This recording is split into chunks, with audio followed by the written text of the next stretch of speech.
হয়নি, আহতের কোনো সন্ধান এখানে আসলে পাওয়া যায়নি। সেনা সদস্য এসেছেন, তার সাথে নিয়ামতপুরে বিশেষ করে ইউনিয়নের 3 নং ওয়ার্ডে ছাত্রলীগ বলতে কোনো শব্দ নাই। এক বিষয় হচ্ছে যে ওটা, আর দ্বিতীয় বিষয় হচ্ছে যে ওটা আসলে এরা যাদের সাথে যে তর্ক বিতর্ক হয়েছে এরা 15 থেকে 20 বছরের মধ্যে ছোট ছোট বাচ্চা ছেলেপেলে, এদের আবার ছাত্রলীগ বা যুবলীগ বা ছাত্রদল যুবদল, এদের আবার এত ছোট বয়সে এই বয়সে এদের আবার দল কিসের? এদের তাদের ব্যক্তিগত হয়তো কোনো কথাবার্তা কাটাকাটি হয়েছে, ওই কারণে হয়তো তর্ক বিতর্কের মধ্যে বুঝে উঠতে পারে নাই, হয়তো একটু হাতাহাতি হয়েছে। আর যে আহতর বিষয়টা যেটা আপনি বলছেন, আহতের বিষয় আমার চোখে আমি ওই আহত ধরুন 5 জন 7 জন 2 জন হাসপাতালে গেছে বা ওই ধরনের কিছুই হয় নাই। জাস্ট ঈদের দিন সবাই নামাজ পড়িয়ে আসছে, বাজার যেহেতু 4-5 ওয়ার্ডের মিলে মমতা জিয়ার বাজার, তো স্বাভাবিকত ওখানে মানুষ থাকবে।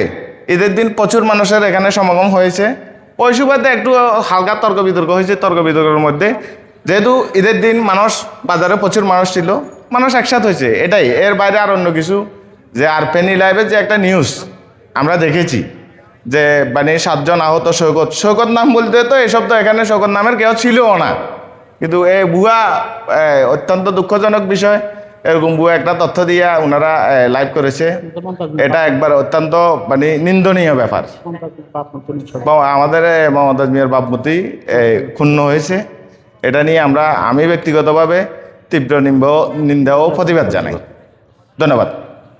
এখন তুমি তো স্পটে ছিলা বা এখানে তুমি স্থানীয়, তুমি আসলে কি দেখেছো এবং সংবাদটা কতটুকু সত্যতা ছিল?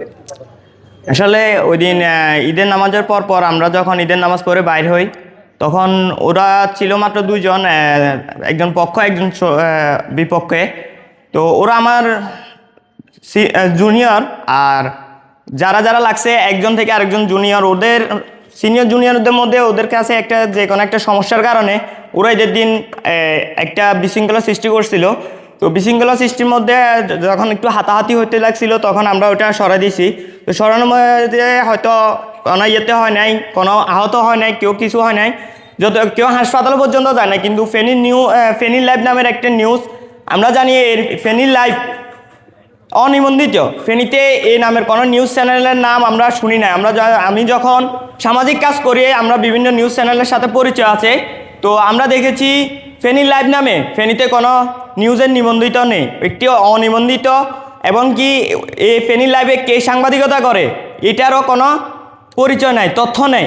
ফেনী লাইভ একটা ভুয়া একটা পেজ, এই পেজ থেকে একটা করছে যে লেমুয়া নিয়ামতপুর গ্রামে ঈদগাহে সৈকত নামের এক ছাত্রলীগ নেতাকে মারধর, সেনা সদস্য সহ 7 জন আহত। কিন্তু এখানে কোনো সেনা সদস্য ছিলই না, এটা একদম ভিত্তিহীন একটা নিউজ। সৈকত নামটা ভিত্তিহীন। আমরা ফেনী লাইভে যে নিউজটা করছে ওনাকে অনুরোধ করব, আপনি নিয়ামতপুর গ্রামে আসুন, আসে দেখে যান, সত্যতা যাচাই করে যান। অন্যথায় নিয়ামতপুর গ্রামবাসী নিয়ামতপুরের বদনাম হওয়ার কারণে আপনার বিরুদ্ধে আইনগত ব্যবস্থা গ্রহণ করবে। আর মনিরুল ভাইকে অনুরোধ করব, আমরা ওইটা একটু তথ্য নিয়ে জানতে পারছি, ফেনীর লাইভ মনিরুল নামে একজন, শহীদ মনির নামে একজন এটা ইউজ করে লাইভ, শহীদ মনির নামে একজন নিউজ চ্যানেলটি চালায়। আমরা ওনাকে বলবো, আপনি নিয়ামতপুরে আসুন, আসি আমাদেরকে বলেন সৈকত নামের ছেলেটা কে, যাকে মারছে তাকে দেখান, সৈকত নাম কে ওইটা দেখান, সেনা সদস্য কে আহত হয়েছে ওইটাও আমাদেরকে বলেন। আমাদের গ্রামের নামে যে বদনামটা হয়েছে আমরা এটা তীব্র নিন্দা ও প্রতিবাদ জানাই। ধন্যবাদ সবাইকে, আসসালামু আলাইকুম।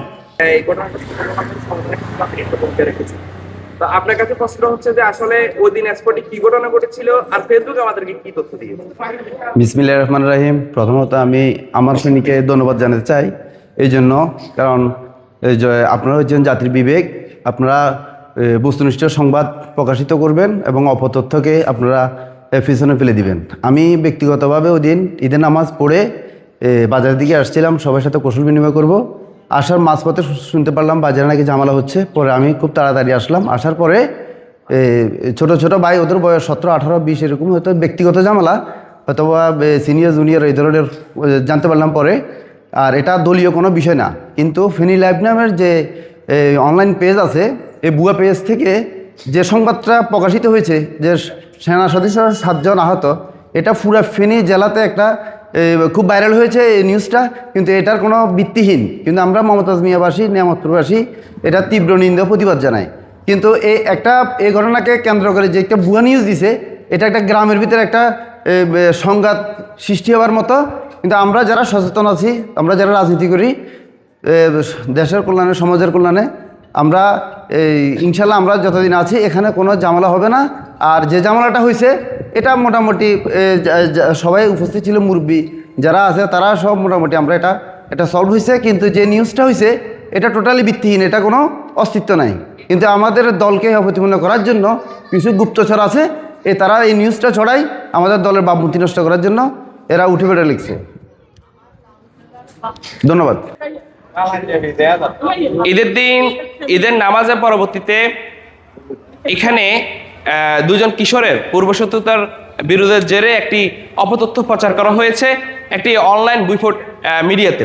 সেই তথ্যকে জের ধরে এখানে অনেকগুলো লাইক, শেয়ার এবং একটি গুজবের সৃষ্টি হয়েছে, যেটা একটি মব সৃষ্টির সমতুল্য হিসেবে মনে করছেন লেমুয়া ইউনিয়নের নিয়ামতপুর গ্রামের যে সকল বাসিন্দা রয়েছেন তারা মনে করছেন এই ধরনের অপসংস্কৃতি এবং অপতথ্যের মাধ্যমে সাংবাদিকতাকে একটি জীবন্ত লাশ হিসেবে উপস্থাপন করা হয়েছে মানুষের কাছে, যেখানে একটি গ্রামে কোনো লোকেরই আহত হয়নি, আহতের কোনো সন্ধান এখানে আসলে পাওয়া যায়নি।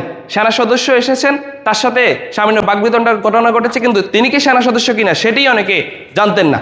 এই একটি পরিস্থিতিতে এসে এটাকে সম্পূর্ণভাবে নিজেদের ব্যক্তিস্বার্থ হাসিলের জন্য এবং দলীয় ফায়দা লুটার জন্য সেখানে অনেকে কমেন্ট করেছেন, সময় হলে তারা দেখাবেন। ঠিক আসলে কেমনভাবে তারা এই তথ্যটি প্রচার করেছেন সেটি এখন এখানকার গ্রামের মানুষের প্রশ্ন। একটি অপতথ্য এবং অপসংস্কৃতির মাধ্যমে এই গ্রামের মানুষকে হেয় প্রতিপন্ন করা হয়েছে সমগ্র জেলায়।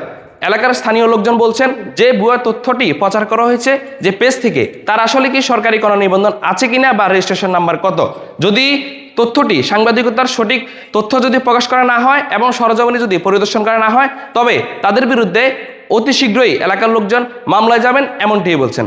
কামরুল হাসান নীরব, লেমুয়া ইউনিয়নের নিয়ামতপুর গ্রাম থেকে, দৈনিক আমার ফেনী।